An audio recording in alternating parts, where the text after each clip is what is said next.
Quality ఎక్కడా miss అవ్వకుండా, legal procedure ఎక్కడా మిస్ అవ్వకుండా చట్టరీత్యా లేదా మనీ ట్రాన్స్ఫర్ చేసి కొన్ని ఏమన్నా డబ్బులు అకౌంట్ ట్రాన్స్ఫర్ చేయకుండా కొన్నారా?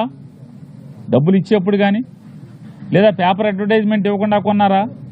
పోనీ ఆనుకుని పోనీ ఏమన్నా నంబర్లు మార్చేసారంటకి చంద్రబాబు నాయుడు ప్రభుత్వం ఇచ్చినటువంటి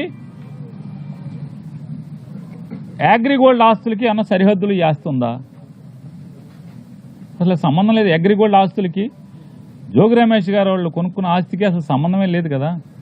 లేని పరిస్థితుల్లో ఇవాళ సిఐడితో అదే ఆగస్టు 2వ తారీఖు ఒక కేసు కట్టించి, ఏసీబీతో ఒక కేసు కట్టించి విచారణకు కూడా కనీసం పిలవకుండా ఏం జరిగింది, నువ్వేం చేశావు, నీ పాత్ర ఏంటనే విచారణ కూడా చేయకుండా జోగి రమేష్ గట్టిగా మాట్లాడాడు, గట్టిగా తిరగబడ్డాడు. జోగి రమేష్ని రాజకీయంగా ఎదుర్కొనలేక, అదే రాజకీయంగా నన్ను తిట్టాడు కాబట్టి, నన్ను ఎదిరించాడు కాబట్టి, జగన్మోహన్ రెడ్డి గారిని తిడితే నా మీద తిరుగుబాటుగా మళ్ళీ నా మీద మాట్లాడాడు, విమర్శించాడనేటువంటి కక్ష కడుపులో పెట్టుకుని రమేష్ని ఏమీ చేయలేక మానసికంగా వేధించడం కోసం జోగి రమేష్ గారి కొడుకు మీద ఈ రకమైనటువంటి వాళ్ళ బాబాయ్ మీద అక్రమ కేసులు పెట్టి చంద్రబాబు నాయుడు గారికి ఒకటే చెప్తున్నాం, నీ ఇష్టం రాష్ట్రంలో ఉన్నటువంటి 175 నియోజకవర్గాల్లో ఉన్నటువంటి వైఎస్ఆర్ పార్టీ సంబంధించినటువంటి అందరినీ కూడా లోపలేసుకో, నీ మీద పోరాటం చేసేది ఖాయం. మేమంతా జైలుకి వెళ్ళటానికి సిద్ధంగానే ఉన్నాం.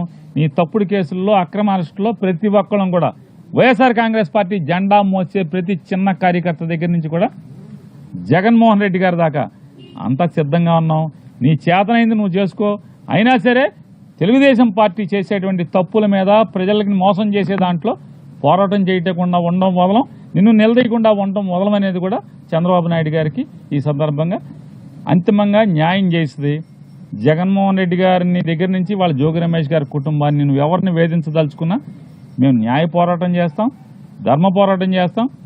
ఖచ్చితంగా నీ మీద తిరుగుబాటు చేసి రాజకీయ పోరాటం కూడా చేసి అన్నింటిని కూడా ఎదుర్కొని ఖచ్చితంగా 2029కి మీ ప్రభుత్వాన్ని పడదయటానికి కావాల్సినటువంటి ప్రతి పోరాటాన్ని చేస్తాం.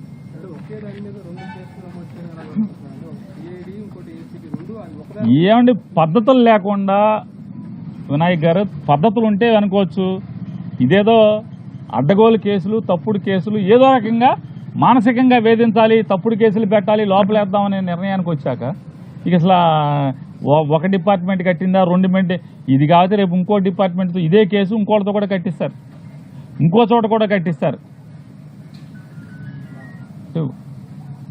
ఇక తప్పు అని చెప్పేవాడు లేడు.